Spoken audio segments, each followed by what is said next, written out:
Alright, I want to get back to my Power Level review series. I'm going to go out of order. The last deck I reviewed was Edric, Spymaster of Trust, which means that I should go to Ikrashidiki Sidrakondo. I'm going to go back a few steps to Aurelia, because I built her last night, finished her last night, and now she interrupts the alphabetical order of the countdown. First thing I want to talk about is what makes a deck powerful. How do we define that? Everybody knows what a powerful deck is, but how do you properly define and codify the power level of a deck? I mean, we've got this 1 through 10 scale that nobody seems to really understand. Definitely nobody agrees on what is a 7, what is a 4, except that 1 is absolute jank. Again, it's all relative. It's relative to your play group. It's relative to the decks that you interact with. Some of my decks, I could say, are a 7, but they will absolutely crush some players with less tuned decks, and they'll get stopped themselves by more tuned decks, more coherent decks. So what does that really mean? Well, I know Aurelia is not powerful. Just like any deck, if she's left unmolested, she can just come out of nowhere and start overtaking the game. If her game plan starts working and she starts doing what she wants to do and nobody else's deck is, then she can take over the table. You can have a very weak deck, and if the other 3 lads aren't doing anything, aren't getting their decks going, well, they lose to this weak deck. So, for example, Edric is powerful because of his synergies, speed, and resilience. The cards themselves in Edric are not powerful. Aurelia has some powerful cards, but I'm still working out exactly these synergies and the themes. So let me start showing this to you. One of the themes is tokens. Another theme is enchantments. So first off, Intimidation Bolt. Intimidation Bolt deals 2 damage to a creature. Other creature can't attack this turn. Now, it doesn't have to be your creature. Let's say you don't want that guy over there to attack you, but he's got a high market. So if you bolt his creature and it would die, or he just doesn't want it to get bolted, he can send it to the high market and sacrifice it.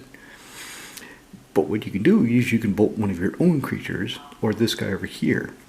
Intimidation Bolt doesn't care whose creatures got hit. All it cares about is a creature got hit, other creatures can't attack this turn. So that's kind of a preemptive fog in the deck. Mark of Asylum. There's only one card in my deck that this helps against, and that's Blasphemous Act. But this is going to be wildly variable in its utility.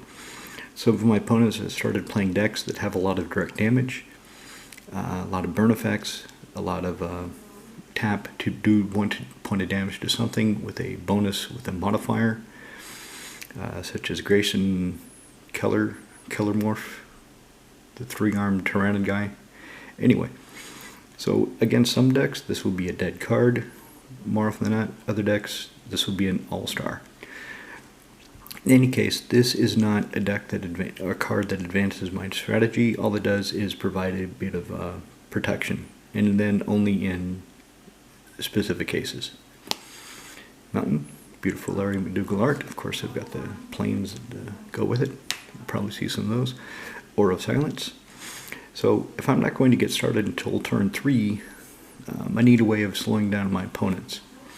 So I've got Aura of Silence, and it's got the ability to sacrifice and do pinpoint destruction on an artifact or enchantment should the need arise, at instant speed, no less.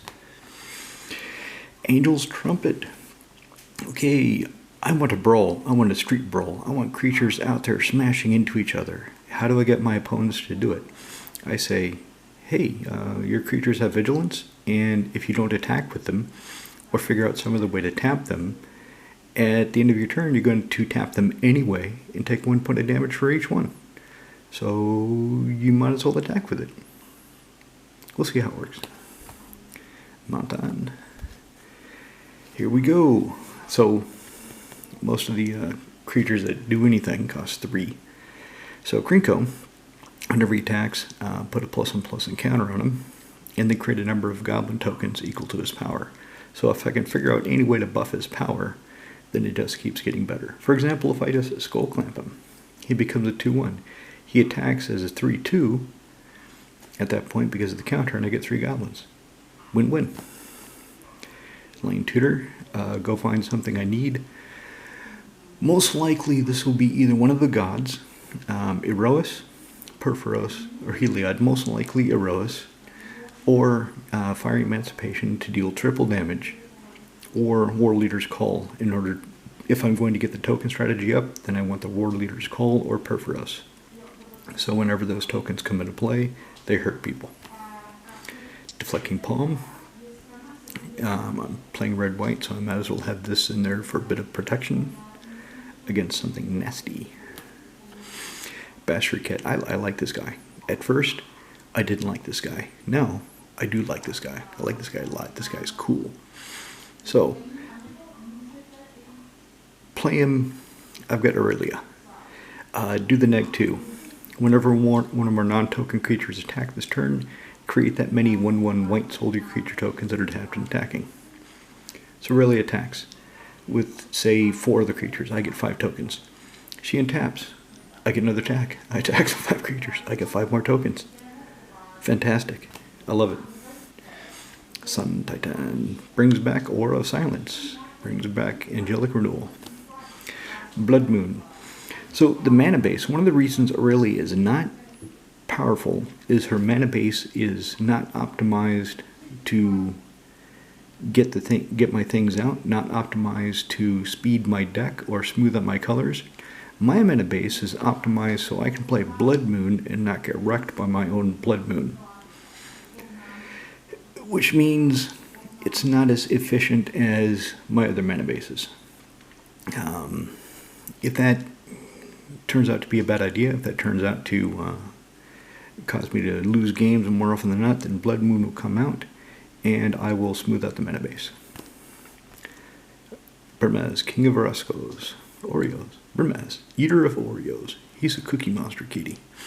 So Cookie Monster kitty, Vigilance, and whenever he attacks or blocks, I get a 1/1 kitty cat with Vigilance that's doing what he's doing, either attacking or blocking. Tokens. Goblin Jibber Jabber. So Goblin Jibber Jabber makes other goblins attack. Well, okay. Fair enough. That's kind of what I want to do anyway. Take your little red buddies and throw them in the street to brawl. And he makes tokens and he gets bigger. Well, he doesn't get bigger. He gets more powerful. Whenever he attacks, he only gets +1/+0 for each other attacking goblin. If it was +1/+1, damn. I'm still trying to remember the goblin with protection from blue that does the same thing. It was really popular on Onslaught. I'll think of it and then I'll think, oh, you're an idiot for not knowing the card anyway. There's my planes. There are only 3 non-basic land. No, I'm thinking of another deck. There are multiple non-basic lands in this deck, but not that many. Not as many as my other decks. One of them is Slayer's Stronghold. I am not running Sun Home because I do not think I will ever want to tap 4 and then tap an additional land, so in effect tapping 5 just to give 1 creature double strike. That doesn't sound very efficient. Tapping 3, however, to give 1 creature +2 vigilance and haste, that seems more reasonable with the way this deck should go. Card negotiations. Remember that Angelic Trumpet? So if I have creatures I don't want to attack with, and I don't want to take damage for them, I can tap them to deal 1 point of damage to target player, however many creatures.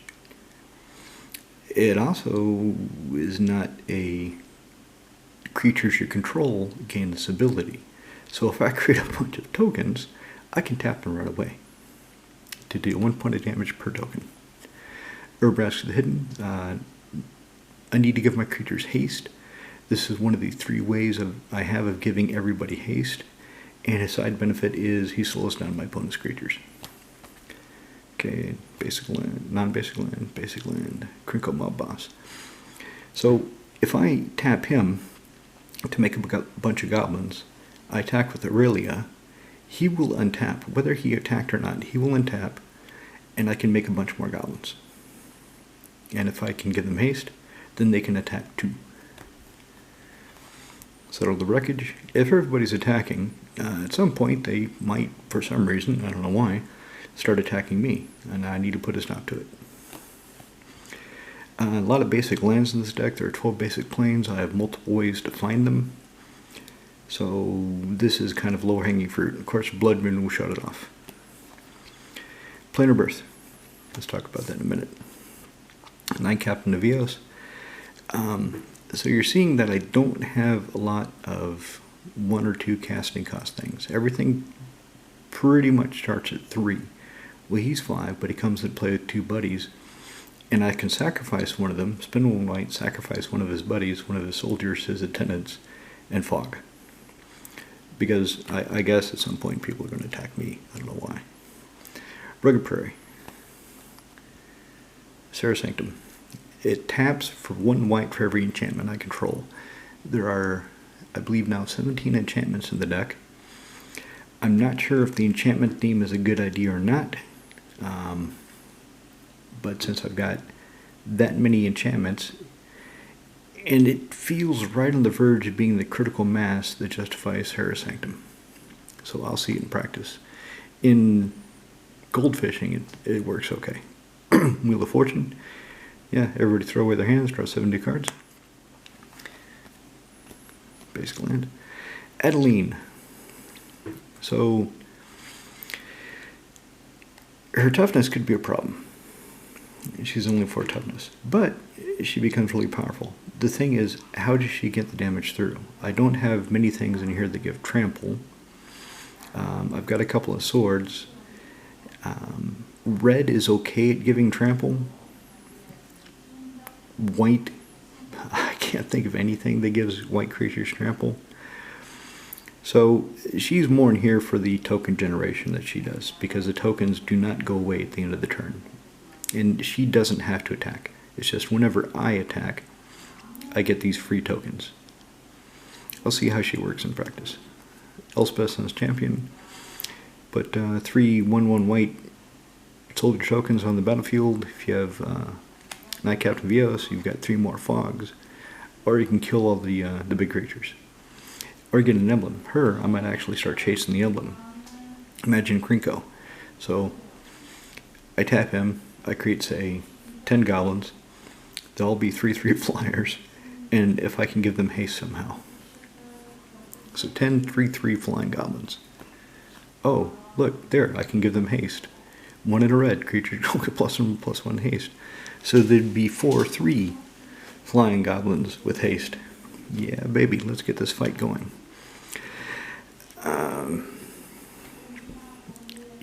So with all the basic lands, without the smooth mana base, he becomes more tricky to cast because of that 3 red. Again, it slows down the deck. This deck is medium power because it has synergies. It has things that work well together, but it's being pulled in 2 different directions. It has the enchantment direction and the token direction. And I haven't fully decided which one is really the way to go, or if this balance that I have now is actually okay. In any case, once I get over 2 colored pips, I can start running into problems casting things with my basic lands, which retards the deck, which makes it less powerful. Siege Gang Commander, okay, he does what he does. Comes into play with 3 buddies, and I can sacrifice goblins to start bombing people.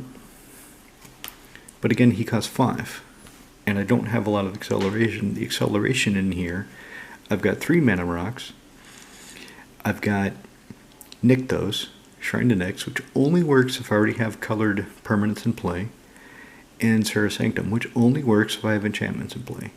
So I don't have a lot of mana acceleration. Again, making the deck less powerful. Sword of Light and Shadow. So I built the deck last night, finished it. After 30 minutes of gold fishing, I took out 3 cards and put in 3 swords. Those 3 cards just didn't seem to be helping. Firemane Avenger.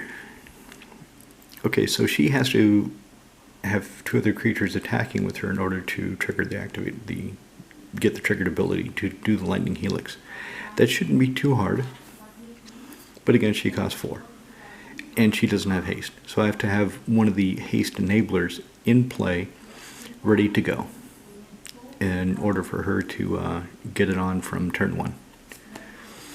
Sunbaked Canyon. So this guy, Cavalier of Flames, if he dies, it deals X damage to each opponent and each planeswalker they control. Rex is equal to the number of land cards. For some reason, I got the idea in my head that it was basic lands, but it's not. It's land cards. So I shoved a Sunbaked Canyon in here.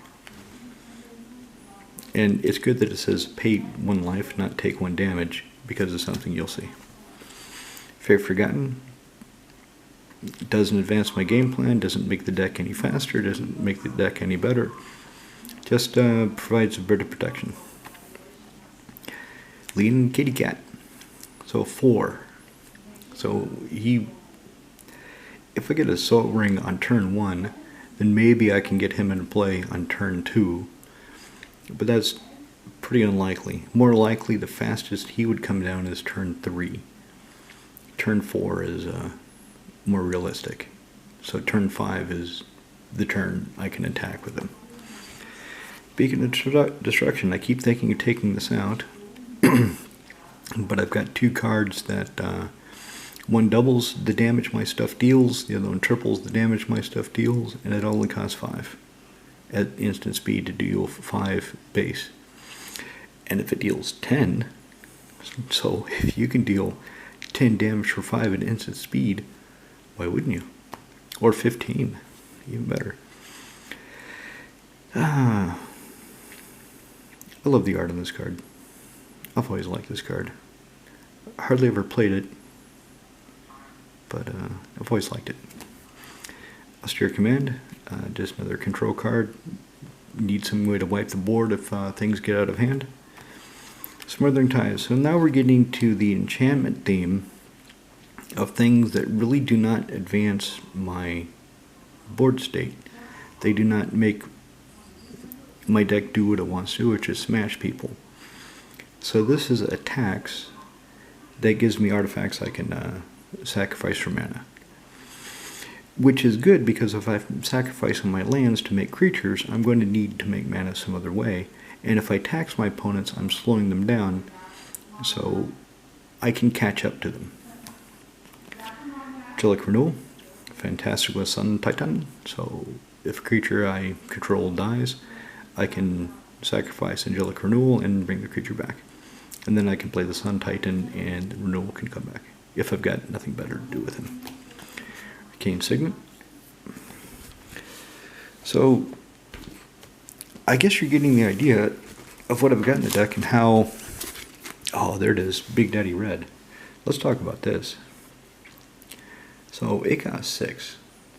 It ain't coming down until turn 4 at the absolute earliest, from what I can see. Turn 6 or 7 is far, far, far more likely. But by that time, unless somebody has been able to keep my army down, and one of the things about the tokens is the army should be continuously renewing. So they kill my creatures, but I have other token generators to rebuild my army, to provide reinforcements. So of course this is something I control, deal damage, deals triple the damage. It might be a Mirage. It might be a card that isn't worth the cost, isn't worth the slot, because it doesn't come up that often, or it just gets blown up too quickly and I never get any value out of it. But I won't know until I experiment with it. Squee, so he's another one of the reinforcement generators. Whenever he attacks, I get a 1/1 goblin token. This stuff down here, don't pay any attention to it. It doesn't matter. I'm not going to do it. I don't like exiling cards from my graveyard. Except this. I don't care if I exile this for its flashback cost. So, increasing devotion 5, I get 5 1/1 reinforcements. If I flash it back for 9, I get 10. And if I give them haste, and some kind of buff, that's pretty good. Heliod, he's in here mainly because I like the trifecta of having the 3 red-white gods. I know there's another Heliod, but this guy generates cleric tokens. And if I have Serra Sanctum out and it's working, then it would just feed the Sanctum so I can get more mana. The other Heliod might be better, but this is the one I have in here right now. Plains. Battle Diver, okay. This is one of the 3 ways of giving everybody haste. Whenever the creature enters the battlefield under my control, it gets +2/+0 in haste until end of turn. And at 3/3, his stats are okay. So he's not easy to kill with damage, but he's not hard to kill either. And at 4 mana, I can't just get him back with Sun Titan. So, Angelic Renewal. Mountain. Warleader's Call. So, this and Perforos are great with the token strategy. This is another reason I decided to go enchantment token strategy is Perforos and Warleader's Call. If they're both out, then every time I cast a creature or generate a token, generate multiple tokens, my opponents take, with Perforos that'd be 2, with this that'd be 1, so 3 per token. That's not counting if I can get Fiery Emancipation out. That's not counting if I have Gisela out. If I can lightning bolt my opponents every time I make a token, and I'm making 2 or 3 tokens a turn, yeah, I should be doing okay. Mountain. Skull Clamp. Draws me cards by killing goblins. Goblin Bombardment hurts my opponents for killing goblins or any other creature. It also prevents my creatures from getting swords to plowshared. Plains. Balefire Liege. So he's an enabler. He's not really an attacker. He just makes my creatures bigger. And whenever I play a red spell, I can lightning bolt a player, not anything, just a player. And never play a white spell, I gain 3 life. So he costs 5, but he fits the theme of the deck. Legion War Boss. So he doesn't have haste, but at the beginning of combat, I get a token with haste and has to attack. So without anything else, he can just kind of sit there and make tokens. And hopefully I have things that when the tokens come into play, it hurts somebody. Land tax. Let's talk about that in a minute. Zuriel, Archduke of Avernus. So she's mainly in here to give my creatures haste. So I don't have to spend any mana. I can just tick her up and they get +1/+0 in haste. Critting the Devils. If I have Anointed Procession, then that becomes more interesting because for 0, I would get 2 doubles. So, trying her out. Never played with her in a deck before. Vorra Stronghold for enchantments. 1 tap, put a dead enchantment back on top of my library from my graveyard. Sword of Feast and Famine. Protection black and green, untap my lands. This is in here mainly for the untap my lands. So I can recycle it. And with Aurelia, so if any creature gets through with Aurelia having a double attack, so I attack, hit somebody, untap all my lands, I can cast stuff, and then I get another attack, and if I hit them again, or somebody else, then I can untap my lands a 3rd time, which is pretty cool. Pestilent Mons. I can make more goblins. When I do, I hurt somebody. But he costs 3. So again, you're seeing that this deck is not fast. It's not. It doesn't have a lot of speed. It's not Edric. Sword of Fire and Ice. In here to draw cards. Inferno Titan. In fact, this replaced Nahiri. So I had Nahiri in the deck. Nahiri has looting. +2, throwaway card, draw a card. And I thought maybe she'd be good for that, or the exile, tapped artifact, tapped creature, or just an enchantment. And playing, I realized I didn't really care about taking her up. It didn't seem relevant. So Sword of Fire and Ice, that's more relevant in the deck. Infernal Titan, yeah, why not? I've got a lot of damage enablers, and I need ways to do the damage. Last-ditch effort. Somebody's going to cast a Wrath of God I can't deal with. Nothing else I can do about it. Well, at least I can hurt them back. I can get some retribution.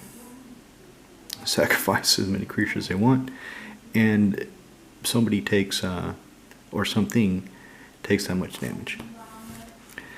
Noblesse of War makes my attacking creatures stronger, not more powerful. Doesn't increase toughness, just makes them stronger.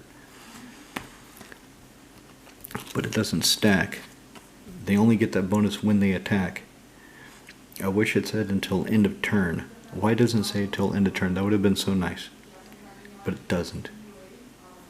Because with Aurelia, I could attack, and then untap, and then on the second attack, if this damn thing said until end of turn, that would be +4 because it would trigger twice, but no. Mountain, plains. Gaea Master's map. Basically, it's an armillary sphere and a conditional burgeoning stapled together. But I can only find plains. I can't find anything else.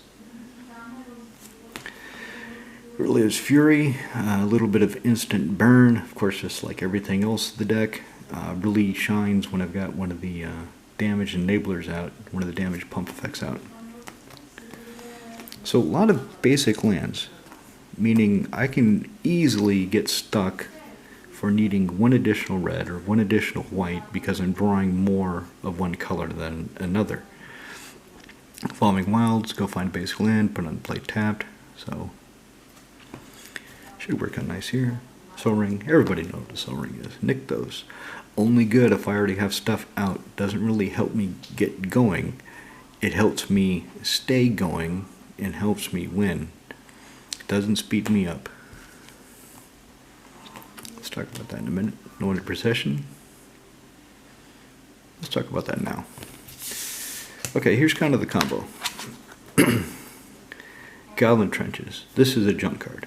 It's a crap rare. It's an Apocalypse rare that's only 150 crowns in 2024. Amazing price. Near mint. Near mint, €7 for this.